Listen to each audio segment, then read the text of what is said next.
Afnan Turathi's blue. Editor, you better cut that out. I didn't mean to make love with my Afnan Turathi blue bottle.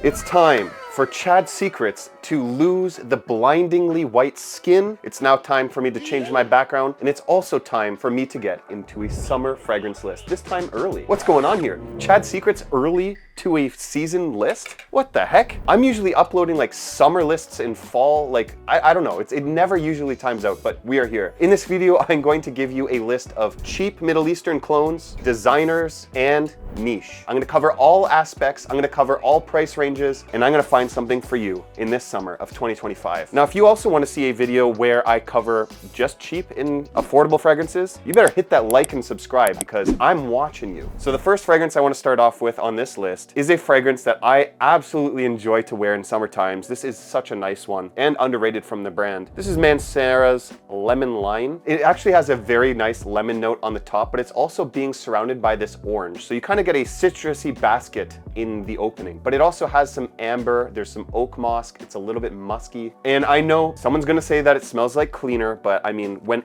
you take lemon or orange, the most popular scent profiles in cleaner, yes, it's gonna somewhat smell like cleaner. The reason I like this stuff is because not only is the scent profile very kind of hotel lobby vibes, but it's also that summertime in a bottle feel and some very good performance as well. And magnetic cap with the pressurized atomizer. It's the small things that matter, just like something else down below. I know. Yes, I'm depressed about that. This next one is a new recent addition to my collection, and it's one of the most addictive openers I've smelled to a summer fragrance, and I completely enjoy this more than some of the more popular fragrances from this brand. This is Xerjoff's Torino 24, last year's release. Very expensive, I understand that, but man, that is super addictive. You get some mango, orange blossom, plum, musk. It has like a lotus note or something like that. This is not the most masculine fragrance in the world. You have to have a little bit of confidence to pull this stuff off. To me, though, it does smell kind of like a tropical peach mango bubblegum. And when I spray this stuff on, it makes me feel super uplifted. I really like this stuff. It's by Xerjoff. It's a niche company. It's not the most niche smelling fragrance in the world, but it does smell very, very good quality, if that makes sense. Men and women can get away with this. Your uncle, your grandmother, your son, your grandson, they can all get away with this, and maybe the squirrel that just passed by your house as well, because they got to smell good too, right? No, I'm kidding, that's animal abuse. Don't do it. Don't you spray that squirrel, weirdo. This one, I am so sorry. Please do not hurt me if this is a limited edition or it's not released anymore. Please do not show up at my house and kick my door down because I led you guys on. This is Hugo Boss bottled Pacific. Smells like coconut in a sea breezy smell. That's a basic way to put it. And a little bit of musk and a little bit of a vetiver feel. There is a little bit of citrus in the opening to this, but this honestly smells so realistic. Not to like, I wouldn't say it's like a salt watery smell, but it's kind of like a Lake Ontario type of smell with a little bit of coconut and citrus and musk. I think that this is the best summer fragrance I've smelt from Hugo Boss. It's also one of the best ones I like to wear casually in the summertime. Now, is this a beast mode fragrance? Absolutely not. It is a little bit sweet off the opening, and it's not gonna be for everyone because salt water accords tend to give off an egg-like feel to some. It's gonna smell a little bit weird on some, but on my skin, this stuff smells fantastic. But what doesn't? Come on. I gotta be a little bit arrogant sometimes. This one is so good. I honestly wish more people got a hold of this. I'm not paid by Hugo Boss. You better not comment that because my feelings get hurt every time I see that. I'm not a shill for Hugo Boss, guys. I'm not. I did not sell out to them. I promise you. I gotta be honest with you when I say this, but this is gonna be replaced sometime soon. This next one is Ophidian's Mango Bliss. The cap actually broke, by the way. The caps on these suck, but what doesn't suck is the scent profile, which is heavenly. I just gotta remind myself now. Oh, yeah.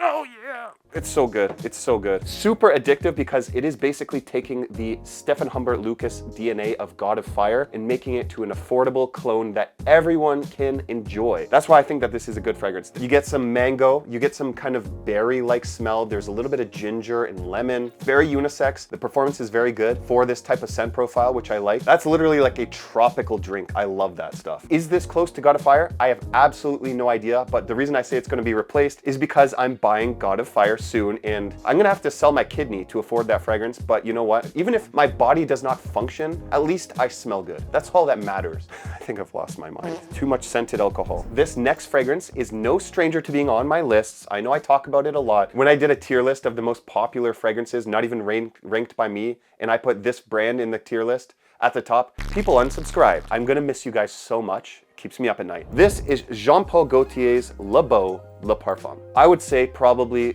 close to, if not being my favorite Jean-Paul Gaultier fragrance. This has a tropical feel by being sweet with some pineapple, but also with this coconutty seawater smell. You get some florals of iris. Oh yeah, that's so good. And a little bit of woods as well. It does have that tropical scent DNA, but it's a little bit too sweet to pull off in the high heat, even though it smells like that tropical feel. I think that the best time to wear this fragrance is going out to dinner in the summer, you know, sitting by the water with a nice white polo shirt on or something like that. This is very good for that because it matches that vibe so well. It just has such a sex appeal. I know you don't like to hear that sexy chord when fragrances are talked about, but it just smells so nice. Jean-Paul Gaultier knows what they're doing when it comes to compliments and grabbing attention. In this fragrance, to me, is the best to do it in the summer, that is. Another fragrance brand that did not pay me to talk about this fragrance, but I just love it. This is Afnan's Turathi Blue. This fragrance is an inspiration or a clone of Bulgari's Tigar. But what you get in here is grapefruit, you get a little bit of wood, some musk and some ginger, which gives it a little bit of a fresh, spicy backbone. The reason I love this stuff is because it basically takes a $400 fragrance, which I've compared them side by side, and basically does it exactly the same, except the opening is slightly different. That's the trade-off of $400, and that's why I have a bottle of this and not Tigar, because it gets close enough. The scent profile to this is super attractive. It's one of those fragrances that you spray on and it just gives you an instant energy burst. I love that. And it's the best time to wear it is spring, summer transitions, but I wear it a lot in the summer and I'm probably gonna go through a lot of this fragrance. And I'm sorry to hype this up. I am, but it deserves it. Afnan Turathi's Blue. Editor, you better cut that out. I didn't mean to make love with my Afnan Turathi Blue bottle.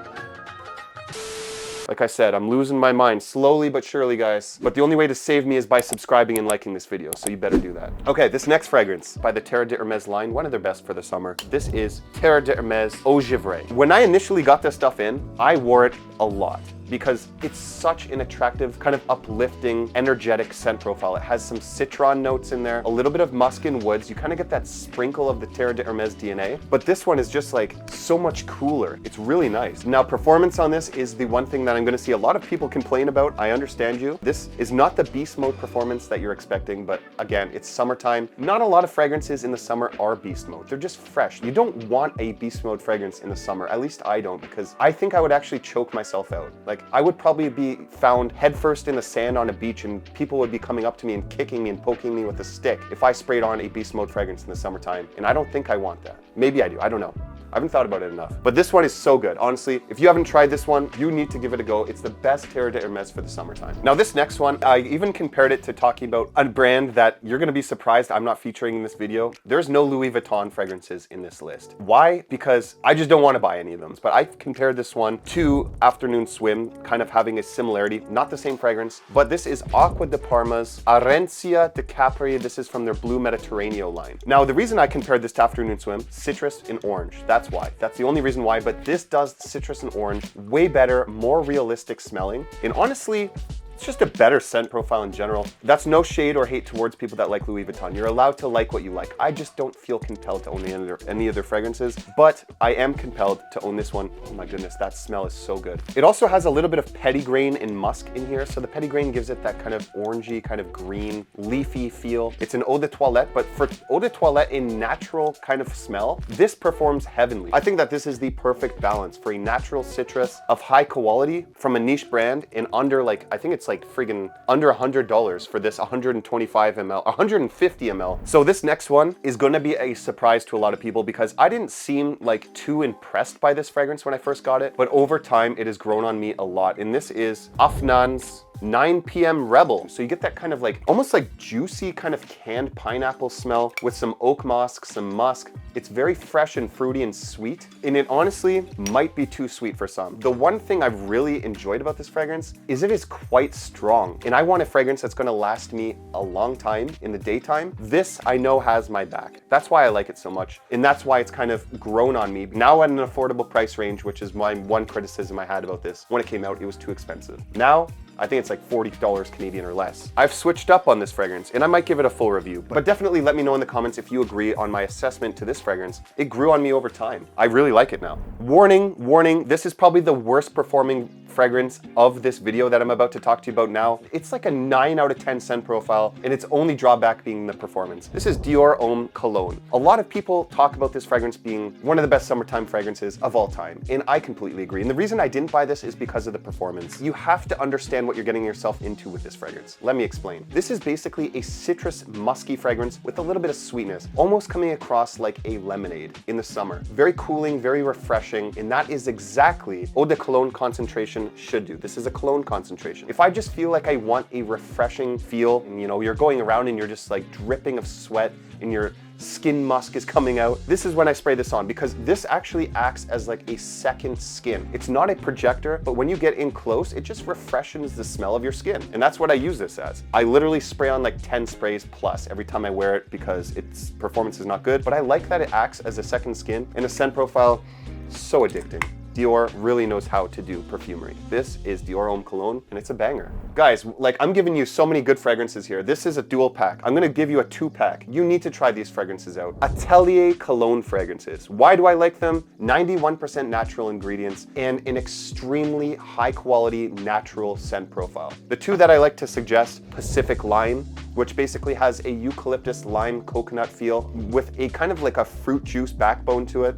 Oh my God. It's honestly so addictive. The reason I like it so much, it smells like a tropical drink, not like a cologne. You just smell amazing when you wear it in natural, and this is pure Parfum concentration. So the longevity, although it's not the best, it's very good, and under $100 Canadian. And the other one being Orange Sanguine. This literally just smells like orange juice. One of the most natural orange fragrances I've ever smelled. Honestly, these two and Aqua Dearma's Blue Mediterranean line deserves a lot more hype than Louis Vuitton fragrances. I'm sorry, I'm not a hater of that brand at all, guys. I don't want you to think I hate Louis Vuitton. I love Louis Vuitton. I just think that their fragrances are overpriced for what you're getting. There's so much better options. I just want all my viewers to just try other options too. You can enjoy your Louis Vuitton fragrances, but just understand for a lot less money, there's a lot better options. Okay, the next one on the list, Etat Libre de Orange, You or Someone Like You. This is basically a mojito realistic minty fragrance. But the one thing that kind of elevates this from all the other fragrances, this being a niche fragrance, is the quality of perfumery. This smells like one of the most natural mint fragrances I've ever smelled. This does something a little bit more than just a mojito because it gives this kind of rose in the background. It says rose, but what it smells like to me is rose water. If you've had a drink of rose water, it gives that naturally floral sweet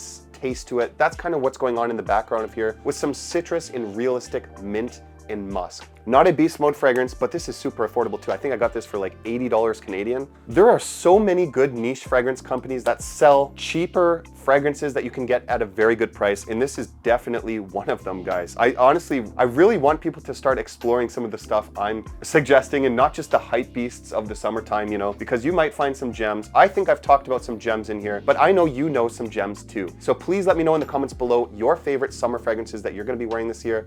And don't forget to check out this video right here, where I go over my favorite spring fragrances that I wore this year. And trust me, a lot of those will also work in the summer as well. Thank you for watching. I'll see you over there. And let me know in the comments below if you want me to do this list, but just for affordable fragrances and clones. And I'll do it if you give this video enough likes and you subscribe, because I love you. Peace out.